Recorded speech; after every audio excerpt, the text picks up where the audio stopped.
Duh, cantik-cantik kan bos? Batiknya ya, canda batik. Kakak-kakak ini juga cantik kok, apalagi dengan balutan batik yang didesain unik dan menarik seperti ini. Setuju dong. Sebagai warisan budaya leluhur bangsa Indonesia, model dan motif batik kan makin beragam. Gak cuma bisa dipakai saat acara formal, suasana santai juga bisa kok. Asal pinter mix and match aja. Harga batik juga bervariasi, tergantung bahan dan proses pembuatannya. Mulai dari puluhan, ratusan, hingga jutaan rupiah juga ada tuh. Salah satunya batik Nayara ini bos, yang menjual batik premium dengan harga jutaan rupiah. Halo, selamat datang di mini studionya Nayara di Bandung. Nah, Nayara punya koleksi batik set nih bagus-bagus banget nih. Penasaran kan bedanya Nayara dengan batik set yang lain? Nah, pantengin terus aja ya bos.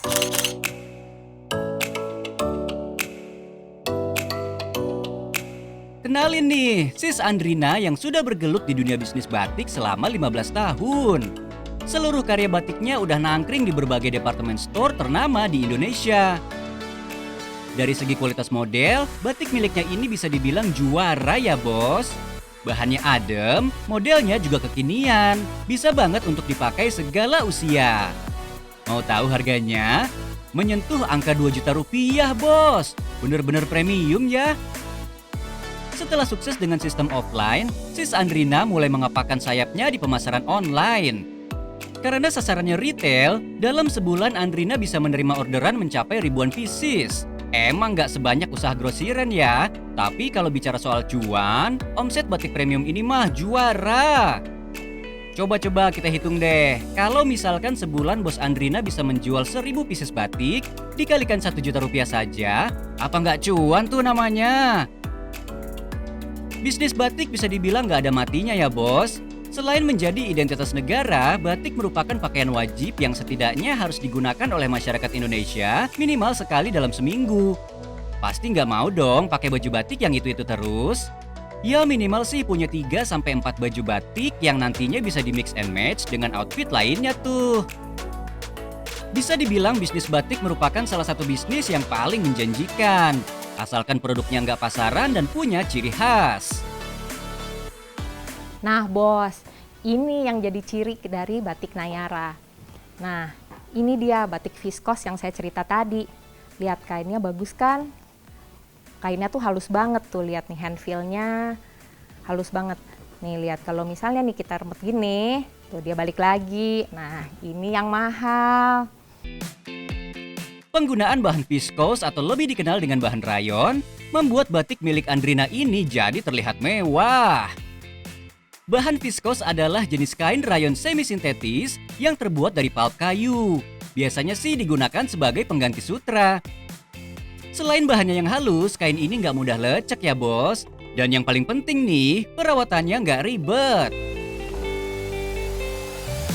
Nah, ini untuk merawat batik viskos ini ada tipsnya.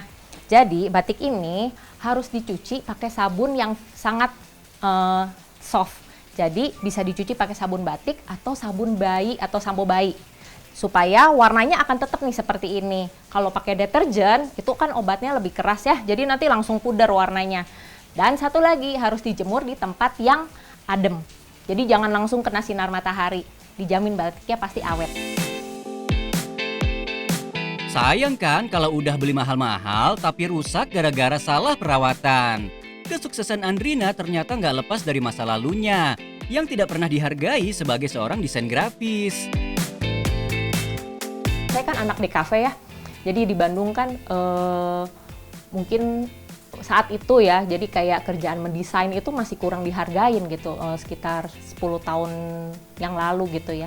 Masih kurang dihargain gitu, jadi orang kurang mau bayar desain fee gitu. Jadi akhirnya saya memutuskan untuk menyalurkan juga kayak passion saya gitu loh untuk ngedesain gitu. Jadi arahnya kita jadi bikin baju kayak gitu.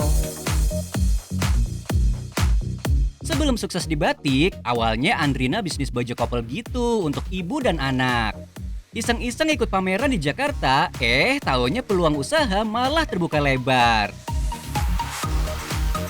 Sis Andrina mendapatkan tawaran dari bos departemen store se-Indonesia. Peluang ini tentunya nggak disia-siakan ya bos.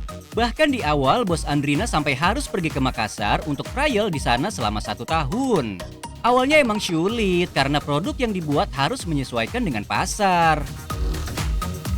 Awal banget itu kita sih pakai bajunya tuh bisa campur, motifnya campur Pak. Jadi ada bunga-bunga, ada kotak-kotak. Jadi lebih kayak terserah saya aja gitu ya. Lama-lama tuh yang jadi produk andalannya jadi batik gitu. Tuh bos, yang namanya usaha penting banget untuk menyesuaikan apa yang dibutuhkan pasar. Pastikan target yang dituju tuh tepat sasaran sehingga produk lebih mudah terjual.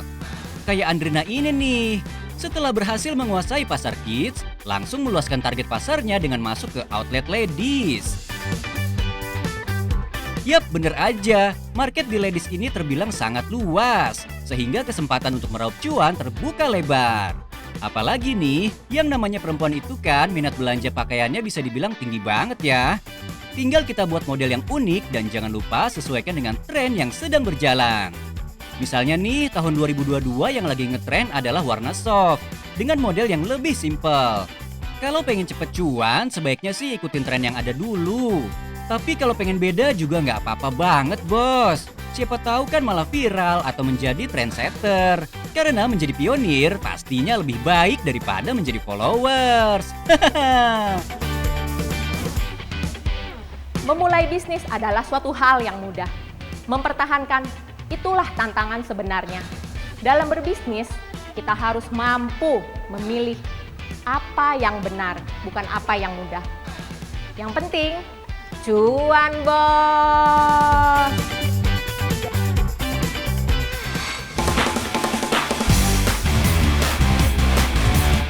Bayi yang lagi nangis nggak selalu lapar ya bos. Tapi kalau emang lapar, bayi kurang dari setahun tuh bolehnya makan apa sih? Terus mulai umur berapa bayi boleh makan? Zaman dulu sih bayi udah dikasih makanan padat macem-macem ya. Zaman sekarang pasangan muda yang punya bayi kan udah melek pengetahuan.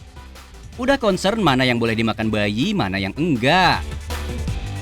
Untuk mendukung tumbuh kembangnya, bayi dianjurkan mengkonsumsi makanan pendamping ASI alias MPASI setelah berusia 6 bulan. Peluang inilah yang dimanfaatkan Jessica untuk membangun bisnis makanan bayi. Bisnis catering makanan bayi emang masih jarang ya bos, tapi bukan berarti nggak ada peluang buat dapetin cuan yang menggiurkan dari bisnis ini. Hai bos, inspirasi untuk bisnis bisa datang dari mana aja loh. Salah satunya pengalaman yang kita hadapi sehari-hari dan permasalahan sehari-hari. Seperti contohnya Grow Baby Food ini juga bermula dari pengalaman pribadi. Sekarang jadi sumber cuan.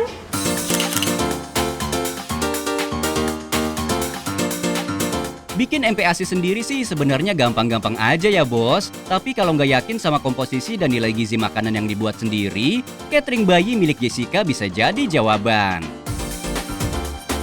Apalagi buat pasangan muda yang sama-sama sibuk kerja. Duh, nggak ada waktu deh buat bikin-bikin MPASI di rumah. Kalaupun nggak mau repot, kebanyakan yang ada di pasaran kan makanan instan dengan pilihan yang sangat terbatas. Merasa punya permasalahan yang sama dengan kebanyakan orang tua, Jessica termotivasi untuk mendirikan bisnis di bidang layanan makanan bayi. Target marketnya orang tua yang punya bayi berusia 6 bulan ke atas, alias bayi yang sudah mulai mengenal makanan. Produk makanan bayi membantu para orang tua supaya bisa menyajikan makanan bergizi untuk buah hatinya secara praktis. Namun tetap menjamin kualitas dan gizi makanan yang disediakan. Buat bayi kan nggak boleh sembarangan ya bos. Berangkat dari pengalaman itu, kemudian kita observasi juga, bicara dengan teman-teman, lihat pasar juga, ternyata kita sepakat ada peluang gitu untuk bikin inovasi baru di bidang baby food ini gitu.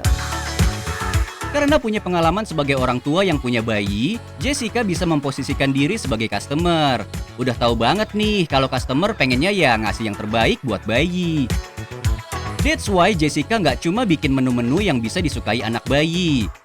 Semua menu makanan bayi buatan Jessica sangat menomorsatukan kebersihan dan kualitas. Pembuatan menu catering baby food standarnya sama kayak restoran bos. Terbuktikan kalau makanan bayi yang dihasilkan udah pasti berkualitas. Makanan buat orang dewasa sih bahan-bahannya diukur pakai feeling aja sih nggak apa-apa ya. Nah, kalau makanan bayi harus ada hitung-hitungannya. Disinilah peran ahli gizi dan koki khusus untuk memastikan kandungan sudah memenuhi angka kecukupan gizi pada anak. Jadi nggak sekedar membuat menu yang rasanya disukai sama bayi. Seniat itu loh, bos. Selain makanannya harus enak, kita ada chef juga yang bicara menunya gitu ya, siapin menunya. Tapi kita ada juga ahli gizi gitu, ada juga teknik pangan gitu ya, food scientist. Dan juga menu-menunya itu kita konsultasikan ke dokter anak. Jadi proses development menunya itu cukup panjang. Nah, tapi itu semua adalah investasi yang kita lakukan supaya untuk bisa memberikan produk terbaik dan juga mendapatkan kepercayaan customer. Untuk menghasilkan produk terbaik, bahan baku dipastikan memiliki kualitas terbaik di kelasnya, tanpa penguat rasa dan hanya menggunakan bahan-bahan yang aman untuk anak. Menu yang dibuat juga punya beragam tekstur, sesuaikan untuk anak yang masih membutuhkan MPASI. Namanya bayi kan nggak bisa ditebak ya pengennya apa. Jadi Jessica harus menyiapkan beragam menu variatif, biar pelanggannya nggak gampang bosan. Awalnya sih menu yang di-create udah lumayan banyak, bos. Tapi ya masih kurang dari 100 menu. Seiring berjalannya waktu, setiap bulan bisnis catering Jessica wajib menghadirkan menu baru. Sampai saat ini sudah ada 240 menu makanan bayi yang selalu dirotasi, supaya anak-anak nggak mudah bosan. Kalau dilihat sih, bisnis catering bayi kan segmented banget ya, bos. Tapi karena pemainnya belum banyak, produk catering baby food ini dengan cepat diterima oleh pasar.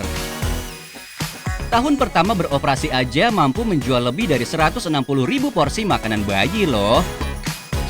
Semakin berkembang, porsi makanan yang diproduksi oleh bisnis catering baby food ini nggak main-main, bos. Dalam sehari, dapur produksi mampu membuat sekitar 1.000 hingga 1.500 porsi. Menu yang dibuat sebagian besar adalah yang siap santap. Jadi bikinnya ya harus sesuai jumlah pesanan biar tetap fresh. Ya masa sih bayi dikasih makanan hasil masakan kemarin? Kan nilai gizinya udah berkurang, bos. Produk catering bayi nggak dijual satuan ya, tapi dalam bentuk paketan. Ada plan harian, mingguan, dan bulanan. Isinya udah lengkap, bos. Yaitu gabungan menu utama dengan menu pendamping yang sudah diperhitungkan untuk memenuhi kebutuhan gizi anak. Terus, apa aja nih yang harus diperhatikan dalam membangun bisnis catering bayi? Yang paling penting sih membangun kepercayaan para orang tua supaya mau menggunakan produk catering baby food. Selain tampilan produk yang menarik, Jessica dan tim juga gencar memberikan informasi seputar makanan bayi kepada pelanggan dan calon pelanggan. Gak usah repot-repot pakai seminar, bos. Cukup memanfaatkan sosmed aja udah cukup kok. Produk kita itu cukup unik karena pemasarannya itu kita sangat bergantung terhadap referral atau word of mouth ya dari customer kita. Jadi banyak customer kita itu memang jadi ambasador kita nih secara nggak langsung gitu kan. Mereka akhirnya kasih tau teman, keluarga, dan produknya itu juga dirasa unik. Jadi akhirnya orang mau coba. Promosi dari mulut ke mulut emang paling efektif ya, bos. Makanya testimoni pelanggan tuh harus diperhatikan. Jangan sampai deh mencoreng nama baik produk. Punya produk yang menarik plus penjualan harian yang nggak main-main, jelas omset dari bisnis catering baby food ini juga nggak kaleng-kaleng. Mau tahu? Dalam sebulan aja keuntungan yang didapat minimal 1 miliar rupiah, bos. Wih, seger banget ya. Tuh, siapa bilang bisnis catering makanan bayi cuma bisnis kelas teri? Udah dibuktiin nih sama bos Jessica. Bisnis yang baik itu harus membantu memenuhi kebutuhan customer yang mendesak. Pastikan produknya memberikan solusi atas permasalahan yang real supaya bisa diterima oleh pasar. Dan yang penting, cuan bos!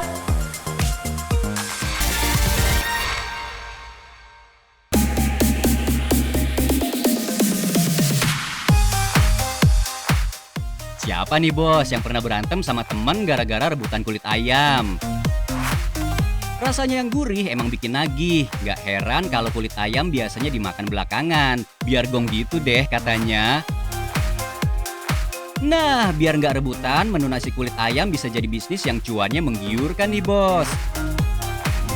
Penyajiannya simpel banget. Cuma nasi putih hangat dipadukan dengan gorengan kulit ayam renyah dan saus cocolan. Nggak cuma enak sih, menu satu ini juga praktis dan mudah banget dibuat. Nggak heran ya kalau banyak pebisnis makanan yang mencoba mengeruk keuntungan dari sajian menu ini. Salah satunya Pak Iskandar nih. Sebelum terjun ke dunia bisnis, Iskandar berprofesi sebagai fotografer. Tapi karena suka banget sama dunia masak, akhirnya nyemplung juga deh ke dunia bisnis olahan makanan. Bos, siapa sih yang nggak suka kulit ayam? Crunchy kan? Sama crunchy-nya kayak cuan yang saya dapat.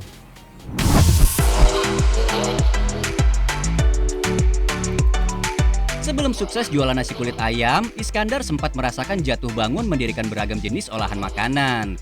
Tapi emang dasarnya orang niat usaha, mau jatuhnya guling-gulingan tetap aja nggak ada kapoknya ya bos.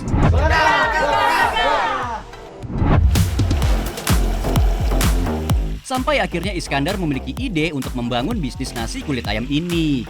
Idenya tercetus dari keinginan untuk menjual varian olahan ayam yang nggak pernah ada matinya. Begitu berdasarkan data yang ada, yang sempat kita terima, ternyata penjualan di Jakarta itu 1-10 itu ayam semua.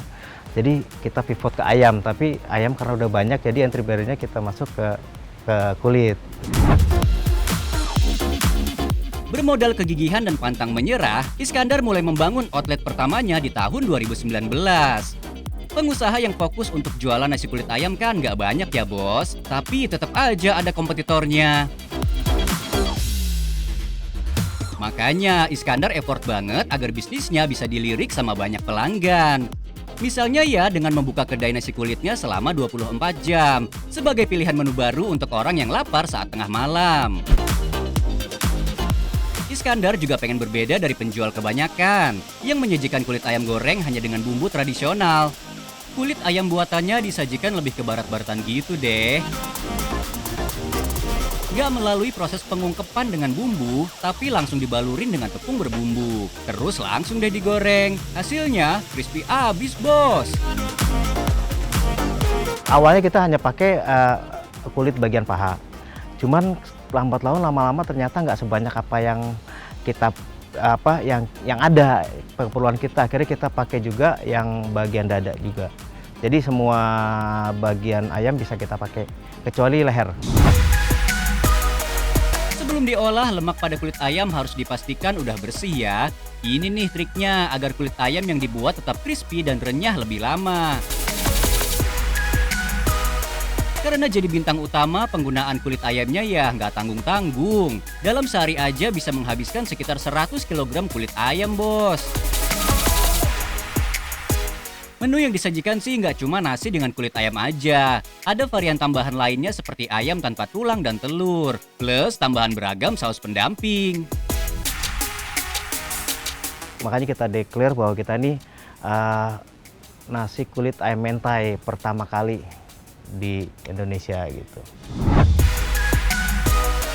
Meski jargon bisnisnya nasi kulit, tetap kudu berinovasi ya bos. Salah satunya dengan menyandingkan beragam saus kekinian dalam menu yang disajikan. Seperti saus mentai, keju leleh, atau sambal super pedas yang identik sama lidah orang Indonesia. Emang bener ya masyarakat kita tuh demen banget nyoba sesuatu yang baru, khususnya olahan makanan. Buat yang mau terjun ke bisnis kuliner, kebersihan dan keamanan pengolahannya juga harus dijaga ya bos. Supaya menu baru yang diciptakan gak cuma lezat, tapi juga sehat. Gak heran kalau nasi kulit buatannya punya banyak penggemar. Setelah bisnisnya berjalan lebih dari 3 tahun, kini sudah memiliki sekitar 40 cabang, dengan mempekerjakan sekitar 100 orang. Sekarang soal harga nih. Nasi kulit ayam di kedai milik Iskandar dibanderol mulai dari Rp20.000. Terjangkau banget kan bos? Dengan harga segitu bisa menarik market dari berbagai kalangan. Harga jualnya kan udah murah ya bos. Tapi pas awal-awal buka, bukan berarti langsung diserbu banyak pelanggan. Awalnya sih yang order cuma belasan pembeli aja dalam sehari. Namanya usaha kan harus pelan-pelan ya bos. Terbukti kan, dengan menjaga kualitas dan rasa, usaha Iskandar terus berkembang.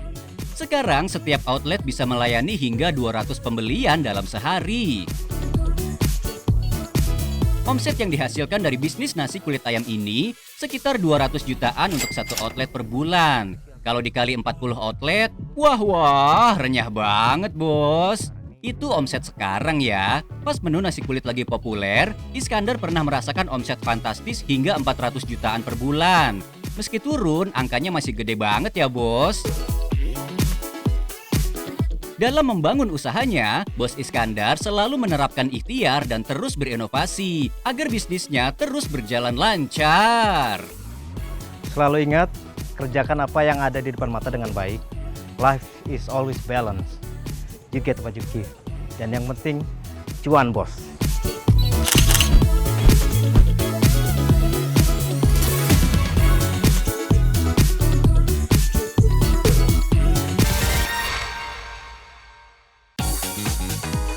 Gimana bos? Tayangan hari ini pasti menginspirasi buat mulai berbisnis kan? Cuan Bos masih bakal terus kasih ide dan inspirasi usaha. Setiap hari Rabu sampai Jumat jam 11:30. Dan Cuan Bos Weekend setiap Sabtu jam 12:30. Jangan sampai ketinggalan ya. Dan yang penting, cuan bos!